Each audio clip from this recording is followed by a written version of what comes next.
বিশ্ব রাজনীতিতে গত কয়েক দশক ধরে একটি অন্যতম প্রধান আলোচনার বিষয় পারমাণবিক কর্মসূচি। যে ইস্যুতে গত জুন মাসে 12 দিনের সংঘাত চলে দখলদার ইসরায়েল ও ইরানের মধ্যে।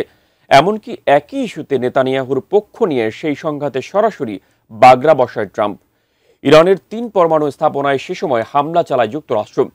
কিন্তু এসব ছাপিয়ে এবার সিরিয়ায় মিলল বাশার আল আসাদের গোপন পারমাণবিক কর্মসূচির খোঁজ, জানিয়ে চাঞ্চল্যকর তথ্য দিয়েছে জাতিসংঘ।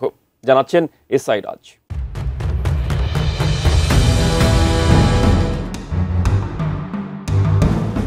ইরানের পারমাণবিক স্থাপনার পর এবার সিরিয়ার একটি স্থানে ইউরেনিয়ামের চিহ্ন খুঁজে পেয়েছেন জাতিসংঘের পারমাণবিক পর্যবেক্ষণ সংস্থা IAEA এর পরিদর্শকরা।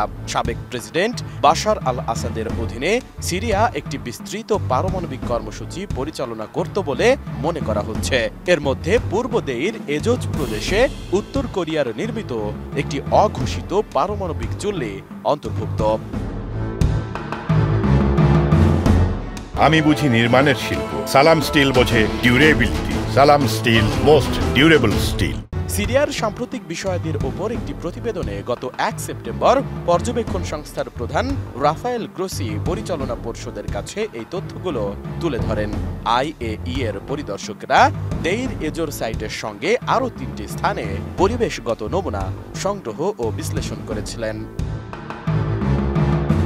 সংস্থাটির মুখপাত্র ফেডরিক ডাহল 2 সেপ্টেম্বর এক বিবৃতিতে বলেন, পরিদর্শকরা 3টি স্থানের পরিবেশগত নমুনা সংগ্রহ করেছিলেন। এর মধ্যে একটিতে উল্লেখযোগ্য সংখ্যক নৃতাত্ত্বিক প্রাকৃতিক ইউরেনিয়াম কণা পাওয়া গেছে। এর আগে 2007 সালে ইসরায়েল দেইর এজোজ প্রদেশে অবস্থিত গোপন পারমাণবিক স্থাপনাটিতে বিমান হামলা চালায়।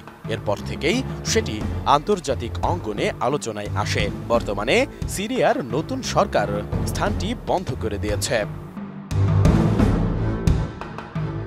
এদিকে বাশার আল আসাদের পতনের আগে IAEA এর একটি দল দেশটির কয়েকটি স্থানে প্রবেশের চেষ্টা করলেও সফল হয়নি। তবে অন্তর্বর্তীকালীন প্রেসিডেন্ট আহমেদ আল শারা দায়িত্ব নেওয়ার পর সংস্থাটিকে পূর্ণ সহযোগিতার আশ্বাস দেন।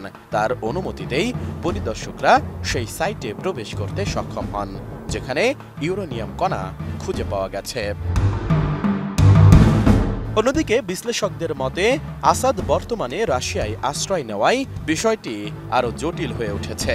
আন্তর্জাতিক মহল মনে করছে তার আমলেই সিরিয়ায় একটি বিস্তৃত পারমাণবিক কর্মসূচি গোপনে পরিচালিত হচ্ছিল। এসআই রাজ, ডেস্ক রিপোর্ট, ATN নিউজ।